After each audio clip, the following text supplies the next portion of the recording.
Welcome to This Explainer. Look, if you've ever stared down a startup's income statement, you already know it can instantly turn into this intimidating alphabet soup of metrics. But today, we're cutting right through all that noise. We're going to build a crystal clear, totally readable 36-month survival map for your business. So, let's walk through this whole thing step by step and uncover the actual story these numbers are desperately trying to tell us. All right, here's our roadmap for the explainer. We've got 6 main stops: the 36-month projection model, acquiring your customers, generating monthly revenue, costs and margins, total operating expenses, and finally, finding the bottom line. Kicking things off with Section 1, the 36-month projection model, otherwise known as the ultimate survival mat. So you might be wondering, why exactly 36 months? Well, projecting 3 full years into the future is basically the gold standard for startups, and for a really good reason. It's the absolute perfect sweet spot. It gives founders just enough runway to see exactly when they might hit a wall and run out of cash, which buys you crucial time to pivot your strategy or raise more capital. But at the same time, it's short enough that your predictions don't just turn into complete science fiction. You know, there's a common saying in the startup world: companies don't starve, they drown. Think of a 36-month projection as your oxygen gauge. It forces you to look way past the initial honeymoon phase of launching and really plan for the grueling marathon of actual sustainable growth. Moving right along to Section 2, acquiring your customers, taking a look at the very top of the funnel. Now, the flow of customer acquisition is honestly a pretty brutal funnel. The whole thing kicks off by gathering raw interest. These are your leads generated. Maybe they clicked a catchy ad or ended up on your website. But here's the harsh reality of doing business. Definitely not everyone who visits is actually going to buy. Let's say you drum up 100 leads and you apply 2% lead-to-customer conversion rate. Well, the math says your actual customers acquired for that month is literally just 2 people. That conversion rate right there, that is the true heartbeat of your entire growth engine. Okay, so once you nail down how many customers you're bringing in each month, we then need to track your cumulative customers. This is super simple. It's just piling up those new monthly signups into one giant master list of everyone using your product over the entire lifespan of the business.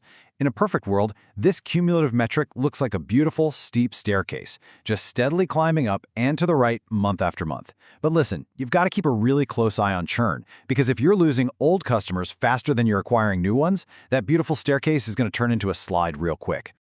Let's dive into Section 3, generating monthly revenue. This is where we get to the fun part, making the money. Now, calculating your incoming cash is actually refreshingly straightforward. To find your monthly revenue in euros, you just take your average revenue per customer, so exactly what one single user is paying you every month, and multiply that by your active user base. Let's put that into perspective. 1,000 active customers paying, say, 10 euros a month, boom, that equals 10,000 euros in monthly revenue.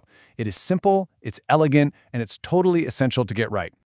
All right, on to Section 4, costs and margins, or as I like to call it, the price of doing business. In the business world, you're going to hear the acronym COGS thrown around constantly. It stands for Cost of Goods Sold. Don't let the jargon intimidate you. This is simply the direct, unavoidable cost you have to pay just to deliver your service to one additional customer. If you're selling a physical widget, the plastic materials and the factory labor needed to make that one specific widget, that's your COGS. Or, if you're a tech startup, it's the raw cloud server costs and data bandwidth you absolutely need to host your software. So when you take your total revenue and subtract those direct product costs, your COGS, what you're left with is your gross profit. This is a massively important milestone on your spreadsheet because it measures the fundamental baseline viability of what you're selling. Think of it like this. If your COGS is somehow higher than your revenue, you are literally losing money on every single item you sell. And let me tell you, no amount of brilliant marketing or flashy ads can fix a negative gross profit. A lot of the time, you'll actually see this expressed as gross margin. Now, gross margin tells the exact same story as gross profit. It just displays it as a percentage instead of a raw number. It's basically a rapid-fire health check on how efficiently you're building your core product. Software companies, they typically boast ridiculously high gross margins, sometimes up in the 80 or 90% range, mostly because duplicating code is virtually free. Hardware companies, on the other hand, are heavily burdened by the cost of physical materials, so they operate on much lower gross margins. We've all seen those notoriously famous startups that just burn through millions in a single month. Why? Usually because they completely ignored bad gross margins. They were essentially selling $1 for 90 cents and scaling themselves right into bankruptcy. Let's flip over to Section 5, total operating expenses. This is all about keeping the lights on. When we look at your total operating expenses, you'll see they get sliced up among a few key departments. You've got your marketing spend to attract those leads we talked about, product development to keep pushing your tech forward, salaries to pay your amazing, hardworking team, and of course, legal and admin to cover all the boring but necessary stuff like paperwork, office rent, and software subscriptions. These are your fixed costs. You have to pay them regardless of whether you sell one single product or a million of them. Honestly, these fixed costs are the heavy machinery of your business engine, and if you aren't super careful, they will rapidly chew through all that gross profit we just calculated. Which brings us to our final stop, Section 6, finding the bottom line, essentially the ultimate final scorecard. Okay, listen up, because it is absolutely vital that you do not confuse gross profit with EBITDA.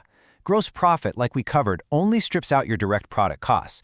But EBITDA, which is a huge mouthful that stands for earnings before interest, taxes, depreciation, and amortization, well, that is what actually remains after every single operating expense we just looked at is paid in full.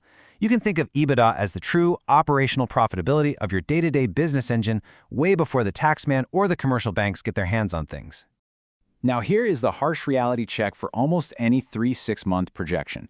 Your EBITDA is almost certainly going to be negative, and probably for a really long time. Early-stage startups deliberately burn cash so they can grow fast. That's the game. And that is exactly why funding received, that outside capital injected by your angel investors or VCs, acts as your financial life support. It basically buys you the critical time you desperately need to build up that customer base before the clock officially runs out. And that all leads us right to this moment.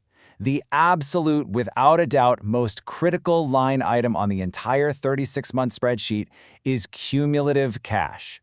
Folks, this is not just some theoretical accounting number. This is the living, breathing tally of the actual hard cash sitting in your startup's bank account at the very end of the month. It's your starting balance plus any revenue or VC funding you brought in, minus all of your COGS and those pesky operating expenses. Put simply, it is your remaining runway. So, the big question? What actually happens if that number drops to zero?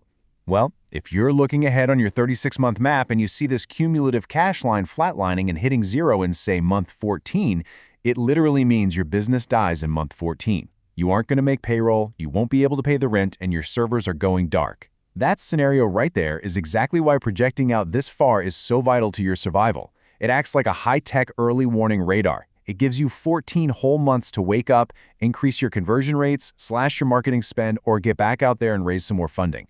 So the ultimate takeaway here is this. By really wrapping your head around these terms step by step, you effectively transform a boring static spreadsheet into a powerful, predictive tool for navigating your entire future. You really aren't just doing math here. You are actually modeling the physics of your business. You are proving, on paper, that you fully understand exactly how human attention translates into revenue, and how that revenue must eventually outpace your mounting expenses. The next time you sit down to review a financial model, I want you to ask yourself a hard question. Do you truly deeply understand how your generated attention converts into actual revenue? Or are you just marching blindly toward an empty bank account? Build your map, track those metrics relentlessly, and make absolutely sure your cash can survive the gauntlet. Thank you so much for joining me for this explainer. Keep building, and I'll catch you next time.